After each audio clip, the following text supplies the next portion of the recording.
Alright, hey guys, I'm Adam LZ, and today I'm going to basically tell you about how to choose the right foot placement when you're learning tricks on a bike. So, everyone thinks there's really one set way. If you're right foot forward, you spin a certain way. If you're left foot forward, you spin another way. But something that's really important to remember when it comes to BMX is it's freestyle. Like, you can ride that any way you want, and I mean, it's cool. There's no set specific way that you need to do something. But there is some like few specific tips I can give you into choosing the right way to bar spin, tail whip, spin, and all that. That way you don't run into problems in the future. But like I said, there's an exception for everything. So yeah, what I'll do is I'll show you the common ways to do it, and I'll tell you some of the advantages of the other ways. Okay, if you're right foot forward, typically you will spin to the left. It's the easiest, and I'm not going to tell you don't spin to the right, because a lot of people do. And you know, sometimes if you learn how to spin the other way, it helps you a little bit. Maybe you had a grinds or something, or you might be able to learn how to spin the other way easier. Okay, so if you're right foot forward, you spin to the left. Typically, you keep your pegs on the same side that you ride front foot forward. So if you ride your right foot forward, then you'd probably have your pegs on your right side, just because it makes it a little more comfortable getting into grinds.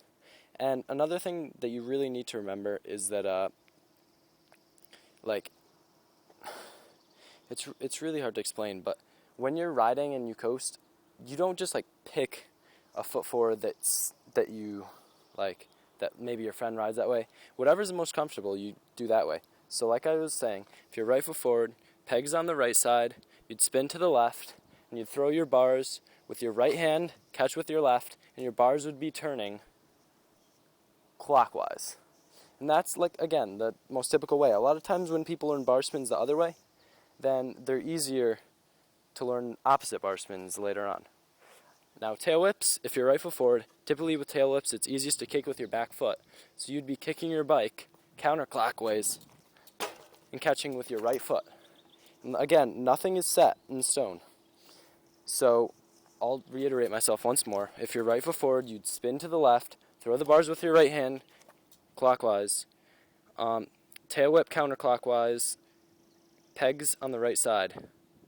And when you do tabletops, right knee over the frame, bring your bike up to your right side. Now pretty much left foot forward is the exact opposite. If you ride left foot forward, you're going to put your left knee over for tabletops, tilt it that way. You're going to throw bar spins with your left hand, catch with your right. They're going to turn counterclockwise. Tail whips are going to turn clockwise. And still, you're going to kick with your back foot. Usually pegs on the left side. One thing I will tell you though, if you have pegs on the irregular side, like if you ride 4 pegs or if you ride pegs on the side that's not regular, as I say, it will be easier to spin out of grinds for you. But if you want to learn the other ways out of grinds, it could be harder. But like I said, there's advantages of every way that you can do stuff, but it's just a nice little thing to remember. I remember when I was getting into BMX, I had a hard time choosing which way I would spin, and I watched a ton of videos just of pros that I liked and stuff to see which way they did. And it was a hard time to figure it out, but I kind of figured out the basics. That way I wouldn't, as some people say, be buck-footed or any of that. But again, I mean, it's the basics. I'll put it again in the description, so if you had a hard time hearing anything, but that's it.